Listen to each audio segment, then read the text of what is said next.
have Dale Johnston from Braemar Media and Colin Wight from Braemar TV on Doric TV. Wow, well, us locals are fairly creating our own TV stations.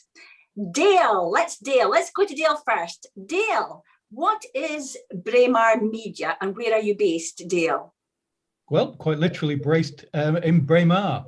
Braemar Media is something that came about really after Storm Frank. It was kind of devastating on the local Deeside area with the flooding, and there was an awful lot of sort of negative images putting around, which stopped a lot of hospitality. So one of the things that happened is certainly with Colin and I, it was looking at things we could do over the next couple of years that promoted the area, that showed we were open, that people could still visit.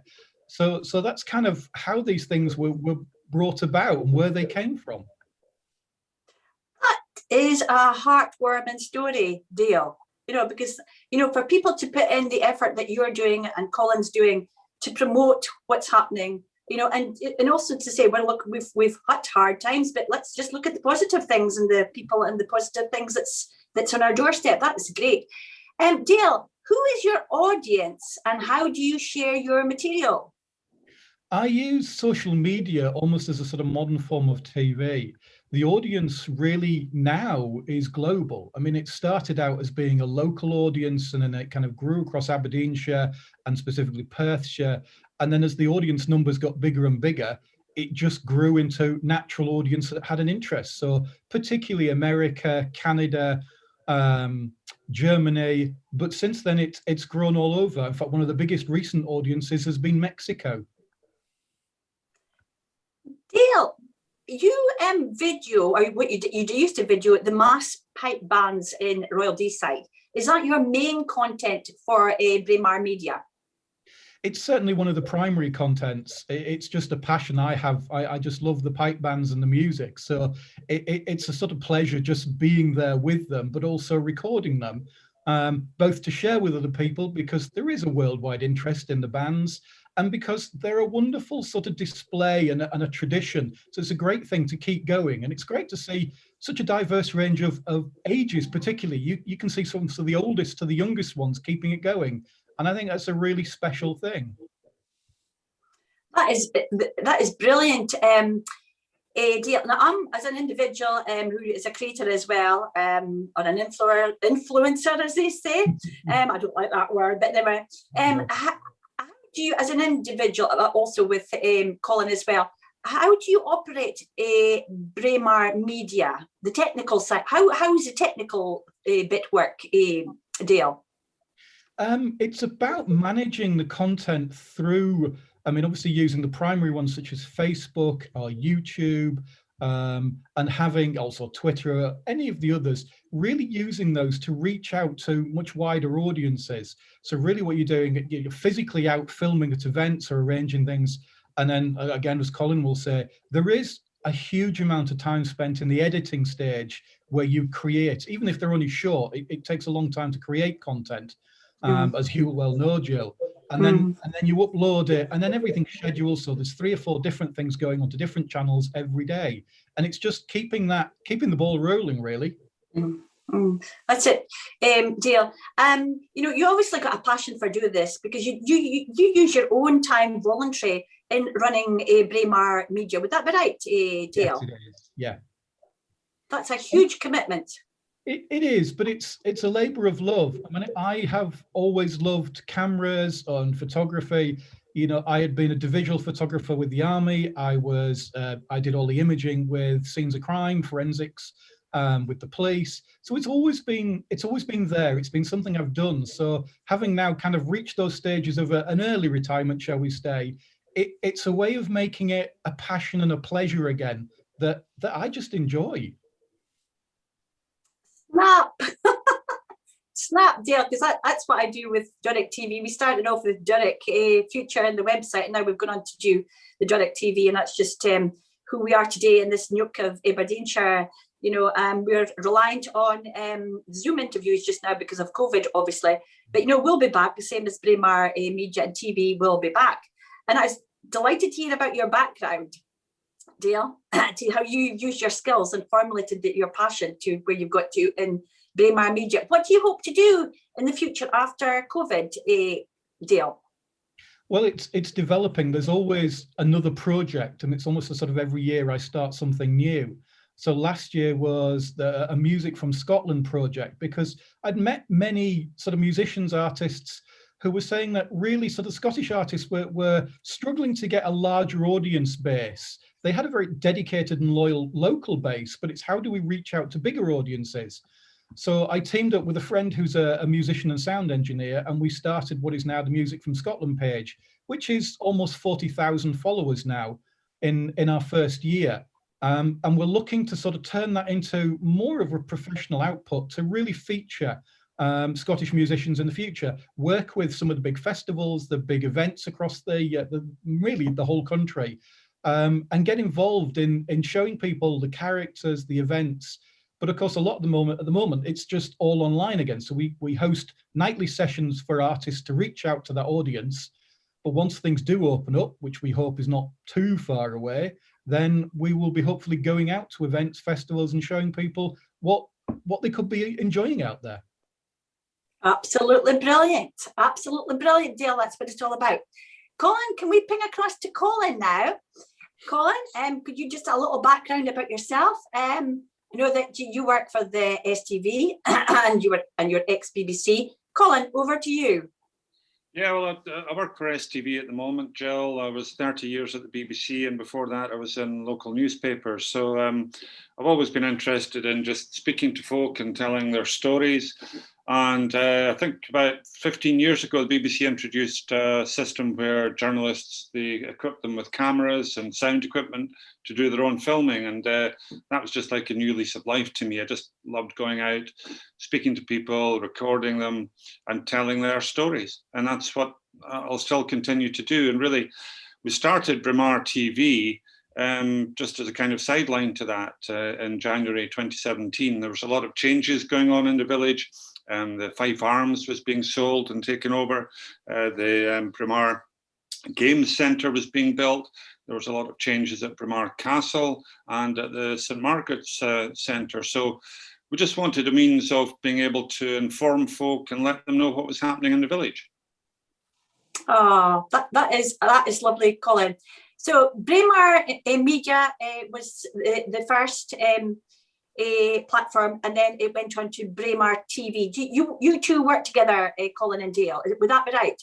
Yeah, well, we actually kind of started really with Braemar TV, and then Braemar Media developed from that. Right. I knew Dale. I live in Bankery, so I'm 50 minutes away from Braemar, so I needed somebody in Braemar to make sure that if things were going on there, they would work. So Dale said, yeah, he'd be happy to do that. So Dale would film stuff and send them to me, pretty much fully edited. And then I would do the editing once a month at that time of Braemar TV. So we could only do it by working together, really. We don't get any money for it. We do it because we love doing it. It's a great freedom just to kind of do what you want and be as creative as you want with stuff. That's what I find, you two lads, it's being able to do something yourself. And I wouldn't be able to do what I do without the technical support of Gordon Mackay, because I'm not very technical at all.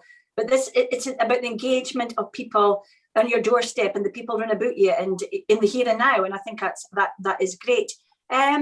Your content for Braemar TV, Colin, what do you love mostly to put in? Well, I just like telling people stories. We've covered a whole range of things. We're not really a hard news outlet. You know, we don't do deaths and fires and things like that. But we do try to reflect what's going on in the village. So we've, had talks about the new community plan. We've looked at the issue of parking in the village. We've looked at the issue how stagecoach buses were serving the village. But on the other hand, we do a lot with kids at the local school. We look at their projects. We interview people, elderly people in the village, and hear about their life and show their pictures from their youth. We go to events at the castle. We go to events in the village itself, in the village hall. We do concerts, music. It's all about just getting as wide an audience as possible. to people from a village of 450. And remember this, Braemar has 450 people. Well, Dale put a video on a couple of weeks ago of the snow. That's now almost 400,000 views. A video of Dale's house covered in icicles has got 40,000 views. And a video we did 59 seconds a few years ago of the masked bands going through the village is over 1.25 million views. Now, why is that? From a village of 450 people. The why is that is because Scotland has so much to sell. You know, it's got the weather, the bagpipes, the kilts, the costumes, the music, and we often just don't appreciate just how many unique selling points Scotland has, and just how much interest there is in Scotland and its culture. And we just kind of see it as our job to reflect a little bit of that from this wee village in the Highlands. I think that is so important because, you know, you've got the higher up mediums like Visit Scotland and Visit Aberdeenshire, and, you know, a whole lot of other people who are helping people to engage in what we're about. But I think there's nothing to beat. There's nothing to beat the locals themselves in portraying what it's like to live here. And I think that's why people engage from abroad, is because they want to see, they want to know local stuff. They want to know actual real life stuff, and I think it's great what you do. Your COVID, I know that has had a big effect on us as creators and as people who like to go out videoing. It just ain't happening at the moment. I've been in shielding for 10 months and I'm reliant on Zooms, and that's why you're on. And I'm grateful because I've been able to engage with lots of people, you know, on the Zoom interview, and that's just been another outlet, and it's another skill that we've had to learn. So yeah, that's everything serves as a purpose. Now, can I ask you, I'm going to ask you each individually, right? So we're with you, Colin, just now, the importance of individuals like us who are giving our time and energy, and it costs a lot of money, there's no doubt about it. You know, we don't get grants or anything as yet. We're looking. What is the importance of creating our own handmade TV stations, you know, to put on platforms on social media? Well, there's no other real outlet for it. Obviously, I work for STV and we do an awful lot in the local community, but we're limited to what we can do, as is the BBC and even the Press and Journal and a lot of other papers. They just simply don't have the time or the effort to go and speak to people who are kind of off-piste, as it were. And, you know, on your own Doric TV, there's an immense number of characters out there. Okay, they're not really creating a news story as such, but they're well worth speaking to simply because of what they've got to say, their experience, and what they're doing. And it's not really our job as such to do that, but we want to do that because we want to tell their stories. Okay, we're lucky in that I've got my own equipment, Dale's got his own equipment, we've got the skills to do editing and so on. But we don't just want Braemar TV to be just Dale and me. We keep saying to people, look, you've all got phones, you've all got cameras, you know, with a little bit of basic skill, you can go out there and tell your own story. You don't have to rely on a qualification or some important person from STV or the BBC to come along and do it. You can do it on your phone with some very basic equipment. Just go out there and do it and tell these people's stories, and you'll get a great deal of enjoyment from it. As I say, we don't get any payment. It would be great if we did get payment. You know, with Dale getting 400,000 views of his videos, if he got £1 for every one of those views, he wouldn't be sitting there speaking to you now. He'd be creating a media empire. But we don't do it for the money. We do it because we love doing it.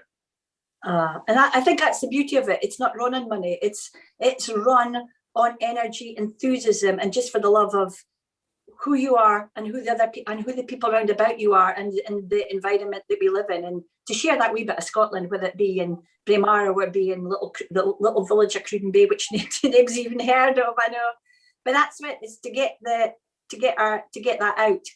Thank you, Colin. We'll go back to Dale Aminti and see what he has to say about the importance of what we're doing. I think it has a number of different elements, as on top of what Colin's saying. I think one of the really important things to us is we are creating a digital archive, and it is about local life, it's about local characters, a living history. I mean, Colin's interviewed some very significant people who sadly are no longer with us. So those kind of living memories are very, very precious. that we have that archive for future generations to be able to go back to. And also from a tourism perspective, that we can showcase events that are going on right across Aberdeenshire, you know, as well as the sort of Deeside area, and show the sort of, like you said, the events, be it the games, the bands, whatever things are going on, that we can sort of highlight these events for the organisers and show that there are many things out there that people may be able to eventually again now come and enjoy. I know, and the good thing about these kind of projects is they are free and accessible for anybody in the world to tap into. That is the beauty of it, because we're not asking anybody for anything other than just to view the content that we're making. Yeah. Your platforms, could you just briefly describe, if to somebody who doesn't know about Braemar Media or TV, how do they tap on to your platforms, Dale? Well, simply search under Facebook for Braemar Media or Braemar TV. I mean, mine will come up on searches, either for Facebook searches or Google searches through the YouTube channel. So it really is as simple as that. Perfect. Perhaps Doric TV can join forces a bit with Braemar TV, where we're not as highly advanced as you are in the skills that you two lads have got. I've got no skills at all, apart from what I've picked up along the road, and as I say, with Gordon's technical support of running the websites, that's about it. But I think it's a calling to people out there. If you can make content in any simple shape or form, to bring it forth, so that you can put it onto the Braemar media platform or TV, and also the Doric TV, because it's, you know, there's other people out there who can do just the same thing. If we can collectively put it together, then, you know, in our different platforms to share, you know, different bits of the country, then that is super. Lads, there's nothing to stop anybody, Jill, just setting up Ellen TV or Mintlaw TV or Peterhead TV. That's it. Anybody can do it. That is exactly it. I know. I'm just so glad that we've connected today. Of the enthusiasm and just the joy of the love of what we're doing. We're acting as just people, historians, I suppose, of today, doing oral history, social history. Hopefully my material will all be archived by Elphinstone Institute of Aberdeen University. So there is a bigger picture in that in 100 years' time, our voices and our faces will be seen. I think that's quite exciting. Well, lads, to finish up, just keep on doing what you're doing. And, you know, all good wishes, and keep in touch.